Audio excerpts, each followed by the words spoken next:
What's up everybody, Maran here for another weekly update. So this week I am out on the road once again here, actually for the Honda CR-V Hybrid, and stay tuned for that review next week. But since I'm out on the road here, I apologize, the lighting isn't great, the sound isn't great either with this hotel room, and there's also a surprising amount of souped up vehicles that keep driving by the hotel here with very loud exhaust. You might hear some nice flybys while we're doing the weekly update here. But anyway, getting into all the news this week here, lots of exciting, interesting stuff to go over here, but the first news story might not be such great news for most companies out there. So the 2024 Mustang's chief engineer this week sat down with Ford Authority for an interview and revealed to them that the new Mustang will be much more difficult to tune due to the new electrical system the car runs that includes an encrypted ECU. And so this all allows, over-the-air updates and all kinds of, fancy connected car stuff. But, much like the C8 Corvette and some other new sports cars, that means that, you can't really do much tuning because the way these cars are set up here, they say that when the system, especially in the Mustang here, when it detects a break of, that security wall or whatever, it shuts down either certain components or the entire vehicle. And so Ford did add that they are planning to let their trusted tuning companies, into that software and crack the code so that they can, do some customization and some tunes. But this likely means it'll mostly be Ford performance tunes, obviously, and then maybe Shelby American, Roush, and that's probably about it as far as their trusted tuning partners. And so it just really, really shuts down the entire aftermarket scene for the 2024 Mustang as far as tunes go. Obviously, there's more customization than just tunes, but a lot of engine parts you put on require tunes. And so it's going to really hurt the aftermarket thing, which is one of the strongest things about the Mustang. And yes, you can still customize it with different wheels and all these types of things. But, the people who want more power out of these vehicles, you're going to have to pay much more money, most likely too, for these, basically OEM quality things with Ford Performance, Shelby American, Roush, stuff like that. Again, there could be others. Maybe they will open it up to some of the smaller tuning companies and stuff.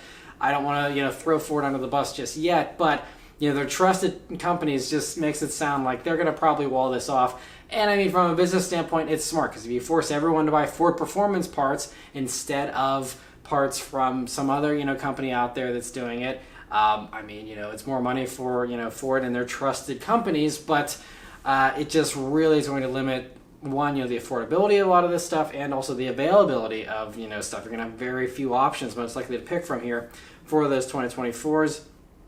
And so I really am not trying to hate on the 2024 Mustang. I think it's a nice improvement in some ways, even though I wasn't crazy about it. You can go watch my video on the 24 Mustang if you're curious to hear all my thoughts, if you happen to miss it. But this is just another example of how I think the pre-2024s will become more sought after because you have that availability and that flexibility, and that is going to be the line in the sand where it's like 2024 and on, forget about doing any kind of aftermarket tune, doing a tune yourself, whatever the case might be. That's not going to be a thing anymore. And, again, obviously, I still have to give Ford credit. They're sticking around with a V8 and a manual transmission, and that's something that won't happen most likely from Chevy and from Dodge here going forward. So, still better than nothing. But, I get that everyone has to do these connected cars and stuff, but, do they think that the Mustang really needed that? Is it something that was essential to have over-the-air, updates for the Mustang? I don't know. But anyway, a little bit of a bummer there. Let me know what you think about that in the comments below. For some better news here, BMW has revealed the 2023 M2 this week. And so as you can see, it thankfully doesn't get a huge grille, but does get bolder styling in every other way, with rectangular intakes there in the front bumper and the boxier styling elements elsewhere as well. The extra width is needed though, because it now has a track that is as wide as the M4, becoming over 1.5 inches wider in the front, but interestingly only 0.16 of an inch wider in the back. The wheels are wider and staggered now too, with 19s in the front running 275s and 20s in the back running 285s. It's only an extra 10 millimeter though. Like usually with other staggered setups, it's like 255s, 275s. There's a greater difference. I guess they're just trying to extract every little bit of handling out of this they can, but it's like really going to go to a staggered setup and complicate things for everyone at the track, and maintenance wise and stuff like that. You can't rotate them and all that because there's no square setup, and now it's just a difference in the wheel size as well. But anyway, it's also about 4 inches longer on a 2.1 inch longer wheelbase, while also getting a tiny bit lower. It runs the S58 twin turbo inline 6 that's tuned to do 453 horsepower and 406 pound-feet of torque in this application. And while that torque number is actually the same as before, it's 48 more horsepower than the old M2 competition, and the horsepower comes about 1,000 RPM higher in the power band at 6250, so it'll be a little bit more of a rever here. And this motor does do more power in the M3 and M4, so there's definitely more potential here as well. We'll see down the road, I'm sure a competition version or something will get that full amount that you get out of the M3 with the manual. It runs through your choice of a 6-speed manual with auto rev matching or the 8-speed ZF automatic, torque converter automatic. The old dual clutch is gone and not returning, it seems. So BMW quotes a 3.9 seconds 0 to 60 for the automatic, 4.1 with the manual, which are both probably conservative, especially that automatic time, considering M3s and M4s are getting like 3.3 seconds or something like that. I think someone even got under 3. So these are probably conservative in typical BMW fashion. It also gets the active M diff, adaptive suspension, and the M drive professional system that has 10 different traction control settings, and it also has the drift analyzer that's been featured in other recent M products. Brakes are 15-inch rotors in the front with 6-piston calipers and 14.6-inch rear rotors with single-piston calipers. I'm kind of surprised there's only a single piston in the back there, but I guess that's what the competition version will be for. The one big downside of the new M2 is that along with the larger dimensions and the extra performance hardware comes extra weight. So it gains over 200 pounds compared to the old car, coming in at a Mustang like 3,814 pounds now with the manual, and it goes up to 3,867 pounds with the automatic. BMW has attempted to provide opportunities to keep the weight gain in check, though, by offering M carbon seats that save 24 pounds and a carbon fiber roof. So I'm not sure if those curb weights they're quoting are for the lightest possible version, which is most likely, with all this weight saving stuff. So I'm assuming if you don't go for those expensive options, you'll be looking at probably almost 3,900 pounds for your M2 here. But otherwise, the interior gets BMW's new large screens for the gauges and the infotainment, and even the regular sports seats get more aggressive bolsters and illuminated M badges. If you don't get the carbon fiber roof, the moonroof is also 20% bigger than before. So you either get carbon fiber roof or standard roof with the moonroof. And so nice that you can have a bigger moonroof there. And also nice you get a moonroof in general, since a lot of the competitors and the muscle cars and stuff don't really offer moonroofs for the most part. And you can also get it with all the usual safety tech, including stop, start, adaptive cruise control, for crawling in traffic if you have an automatic equipped version. It'll be starting at $63,195, including destination, which is $3,300 more than the old car. But considering the extra performance, I think that's totally, a reasonable increase. And anyway, they'll begin arriving at dealers in April of 2023. So interesting to see that, but let me know what you think about that weight gain in the comments below. So the M2 has always, in my mind, just been such a small little thing that for it to, obviously it's bigger now, but for it to still be smaller than a Mustang, but weigh basically as much as a Mustang, kind of crazy, especially considering it's still only rear-wheel drive. If you could imagine if they did an all-wheel drive one, I think it'd be over 4,000 pounds. Crazy. And some other BMW news here. They announced a partnership with AirConsole this week, which is an in-car gaming platform. And the company has over 180 games that can be played over the air. And they're not like super high-end like Xbox or PlayStation games, but fun little things to keep you busy while you're waiting at a charger or something like that. And so you can run them on the car's infotainment system, and you use your phone as the controller. It'll first be offered next year on the 7 Series, with the other models to follow later next year, most likely the electric stuff first, because again, I think it makes the most sense.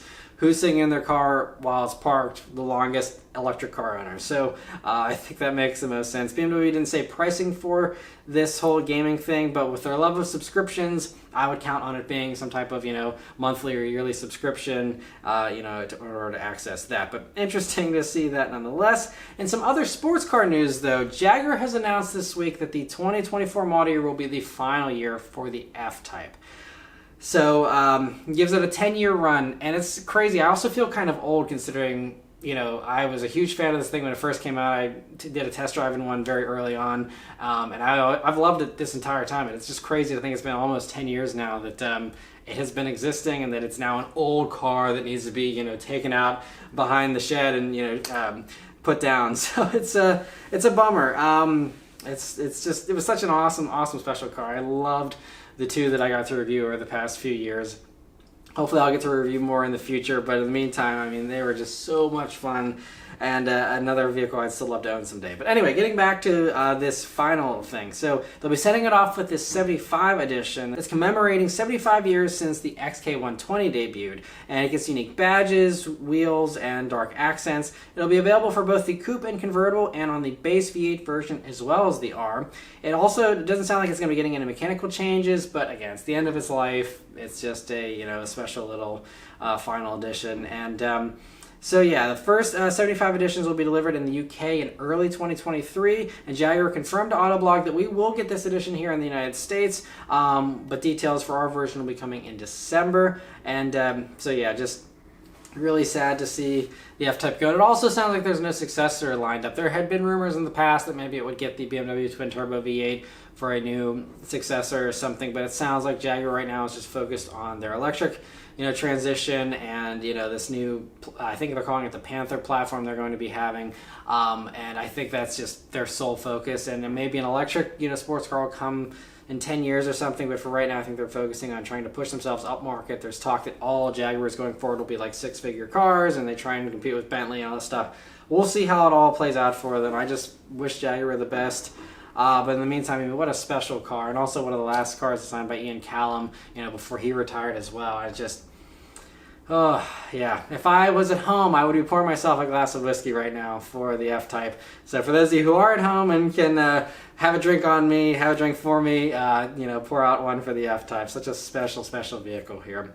Speaking of the electric transition here, though, it sounds like Dodge is planning to bring a different version of the Charger Daytona EV concept to SEMA next month. So during an interview with Autoline After Hours, Dodge's CEO explained why they went electric and teased a little of what's planned for the production version of the Charger EV, which they are doing a production version of that. That's not just a fun concept for kicks. They're actually building something like that. And he said, we're going to show a different version of this car at SEMA because we know it's absolutely critical to our buyers.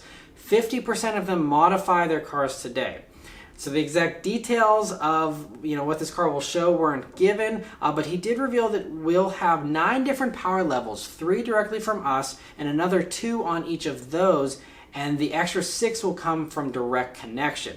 So it sounds like some type of upgrade you can do via software update in this brave new world of electric car upgrades, which is kind of cool that they can just unlock more power, and but again, it's all going through the manufacturer. Aftermarket stuff is going to be kind of non-existent, which is kind of odd to show this off at SEMA, because it's like, yeah, like it's modifying your car, but it's not supporting the aftermarket in any way. It's all going to be through this direct connection thing from Dodge. But they did already introduce the direct connection thing with the Dodge Hornet and the GLH Go Like Hell version that they're rolling out for that. And so I guess that will kind of give the business model of, okay, this is how you do this is how you buy it through the dealer or whatever, and then of course that will transition to just electric downloads, I'm guessing, in the future, and things like that. But he also added that each power level will have a different sound from the digital exhaust to kind of give it a unique signature, and the direct connection packages will also unlock other features like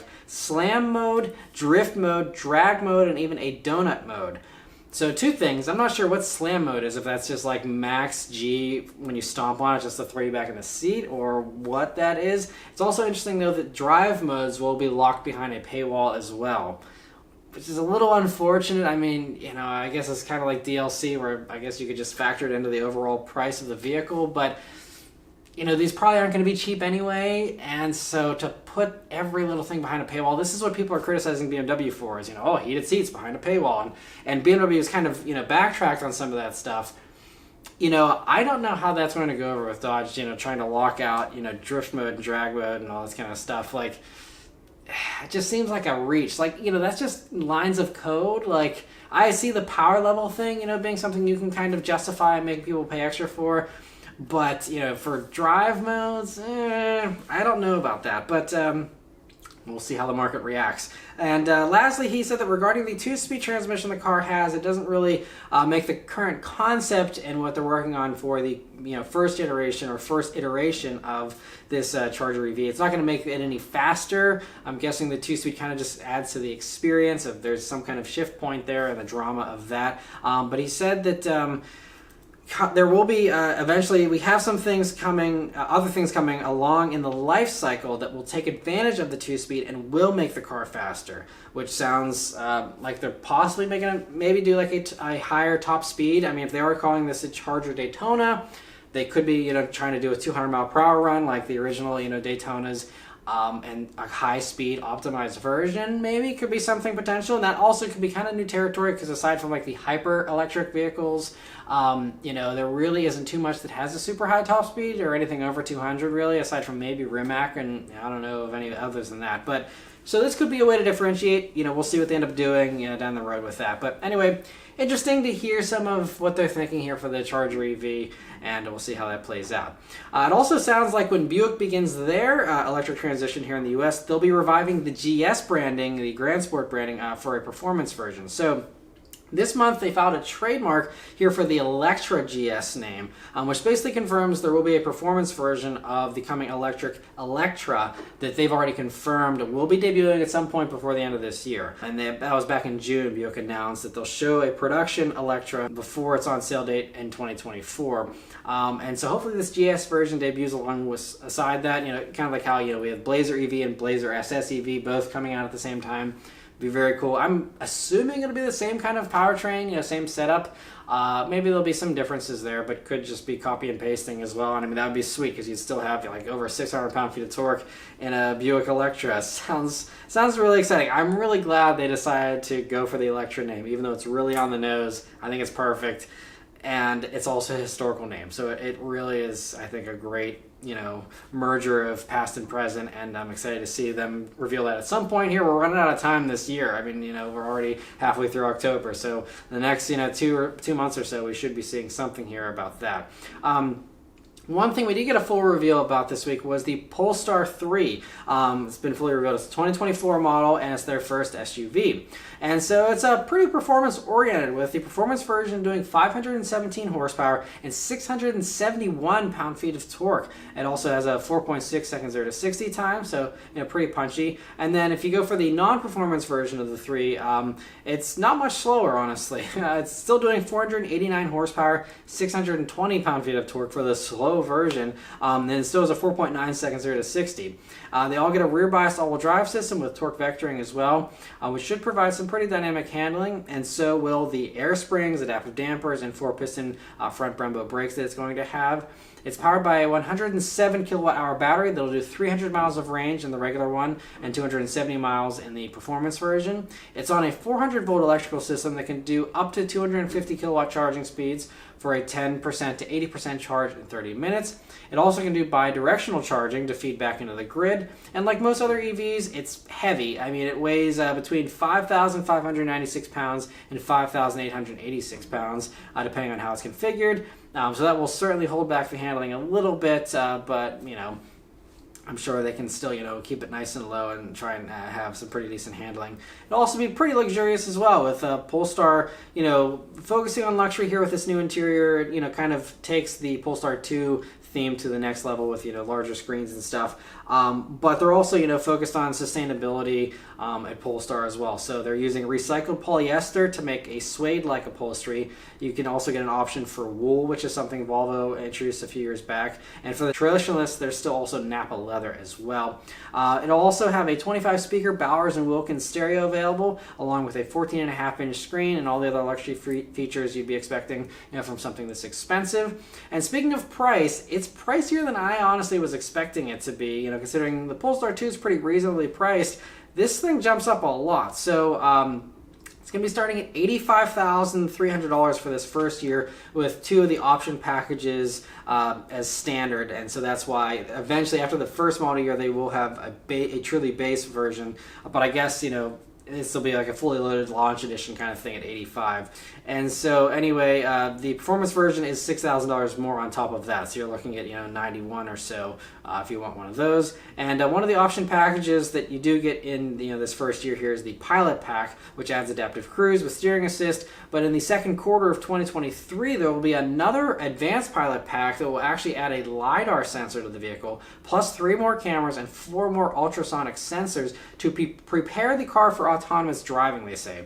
Although there's no timeline given for when they expect that to be a reality, but at least they're saying they're just preparing it for that and not just saying, hey, this is full self-driving and selling it ahead of time. But anyway, one cool little piece of tech that will be a reality when this car does launch is the interior radar that can detect sub-millimeter movements to prevent children and animals from being left inside the vehicle. And it's really a cool technology, and I talked about it a couple of weeks back whenever Volvo actually debuted that technology in the EX90 ahead of that vehicle's reveal next month. And so you can go watch that video if you want to hear more details on how that system works. But it's pretty intelligent and a very cool thing that they're doing. I'm glad to see that the Polestar 3 is getting it as well. And so anyway, the Polestar 3 will be arriving to customers in the fourth quarter of 2023, so about a year or so away here, with production starting in China. But then starting in the middle of 2024, North American orders will be built in Volvo's South Carolina factory. And so anyway, very cool to see that. And for the last few stories here this week, they're actually about affordable vehicles, which I know is something some of you have been commenting how you wish there was more affordable car news.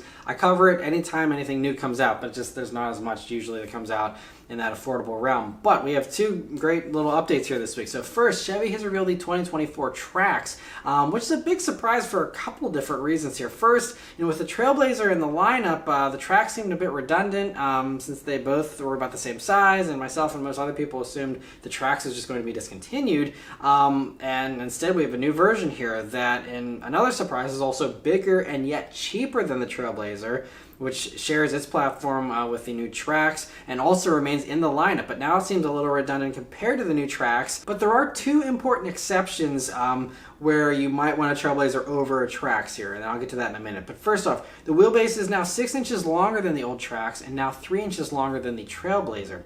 As a result, it gets 3 extra inches of rear legroom and more cargo space, which is great, especially for a vehicle this small. That's a really big improvement. I also have to add that it looks like 10 times better than the old Trax. It's a really nice improvement, a really nice looking little thing. Beyond the dimensions, the inside is also a huge improvement with digital gauges and an 8-inch touchscreen as standard, but there's an 11-inch touchscreen that's an option as well, which is really big again for a small vehicle like this. Engine-wise, it has the same 1.2-liter turbo 3-cylinder as the Trailblazer and does 137 horsepower and 162 pound-feet of torque. But unlike the Trailblazer, there's no more powerful engine option. So the Trailblazer will still be the most powerful one if you happen to care about having a faster subcompact crossover. It's kind of interesting if to then choose, do you want more interior space or more power? But one difference that subcompact crossover buyers will likely care more about is the fact that the Trax is front-wheel drive only. So you'll have to settle for the Trailblazer if you want an all-wheel drive subcompact SUV from Chevy. Which again, then just seems like, I feel like it just puts you in a position where you feel like you're getting ripped off getting a Trailblazer because you're like looking right across the showroom at a Trax, which is bigger, has a fancier new interior, brand new styling, but yet you can't get it with all-wheel drive. Like, that's going to be really frustrating for a buyer, I would assume. I'm not sure why they locked out all-wheel drive from the Trax. I could see, the one engine option, but it just seems like they're deliberately limiting sales of the Trax and protecting the Trailblazer with that choice to keep the Trax front-wheel drive only, unless there might be some mechanical engineering reason why they can't do all-wheel drive in it for some reason. But it just seems kind of strange to have 2 vehicles very similar in size and have all of this overlap. It just seems a little strange. And also, one interesting thing is the Trax runs a regular 6-speed automatic instead of either the CVT or the 9-speed automatic transmissions the Trailblazer runs. And this was done, they say, for cost and weight reasons, according to Chevy. So maybe fuel economy won't be quite as good either, potentially, in the Trax. If it's running a 6-speed, you don't have those overdrive gears like you get with the 9-speed and the Trailblazer. So that could be another compromise here. I'm not sure. I'll have to wait and see. They don't have any kind of fuel economy numbers just yet. But anyway, speaking of, lowering the cost of this thing, they're much cheaper than you might be expecting. At least I was shocked. It's going to be starting at just $21,495, including destination. So basically 20 grand probably before destination. And even the loaded 2RS and active trims are just $24,995, including destination. And so, I mean, that means that, a fully loaded version of a Trax is going to be under 25 grand, or 25 exactly, basically. And it's also impressive whenever you take into account inflation, and not just inflation here right now where, a $25,000 car is the equivalent of what a $20,000 car was just a couple of years ago, but then also that this is not going to be debuting until, about a year or so from now, and I'm sure inflation will even be increasing a little bit more. So it's also impressive considering the standard equipment. You get LED headlights with auto high beams, wireless Apple CarPlay and wireless Android Auto as standard, active noise canceling, alloy wheels, automatic emergency braking, even lane keeping assist. All these things are standard as well. So I mean, very impressive. I mean, usually with Chevy, everyone's very impressed by the sports cars and stuff like that, and everything else. Sometimes there's some head scratching stuff, and there are some, like I said, head scratching decisions here as far as the Trax goes and the packaging and stuff. But as far as that price, I mean, anyone that's complaining about there's no affordable new cars coming out, here you go. Buy yourself a Trax. As long as you can live with front wheel drive, which is most people, unless you're going through blizzards all the time. I mean, this is really a solid value, it seems. And so bravo Chevy for bringing in something here so affordable. And we know that Chevy does also want to provide affordable EVs. They're working on stuff that's under $30,000 in the electric field as well. And so, yeah, just very impressed to see the pricing and just how impressive that little thing is. Not only just for the money, but just in general. So, very well done, Chevy, there on the new Trax. Nissan also, in other affordable car news, they've debuted a refresh for the 2023 Versa. So it gets a new front end with a larger grille, new headlights and bumper, along with the new Nissan logo and new wheels on the top SR trim, which gets a sportier look here, much like on the new Altima. The back continues on unchanged though, but one other thing that thankfully continues unchanged is the standard manual transmission. I'm honestly surprised they kept it around, considering even Mitsubishi just a few weeks ago got rid of the manual in the Mirage. But Nissan is continuing to offer it, which might mean that they're going to take the cake as the cheapest thing out there possibly, now that they have the manual. We'll see. And so it's only available on the base trim, so unfortunately it'd be nice with a sportier SR trim to offer the manual still in that too. But unfortunately, I guess there's just probably not enough volume there, so it is what it is. But there's also a few new options here and standard features, and the top SR trim even gets adaptive cruise control now, which is, again, really nice for something in this segment here, and also great to have all the extra safety features as well. And so there's no pricing for those yet, but hopefully the increases are going to be small, and it'll be arriving at dealers sometime this fall. So cool to see that.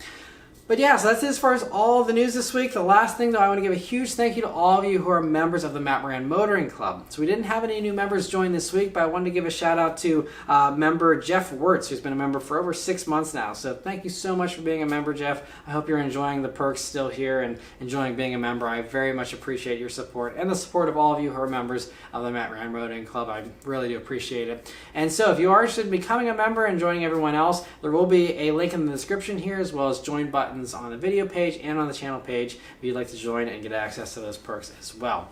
But anyway, that's it as far as all the news this week, guys. Let me know your thoughts on all this stuff in the comments below. Thank you all very much for watching, and I'll see you on the next one. Take care.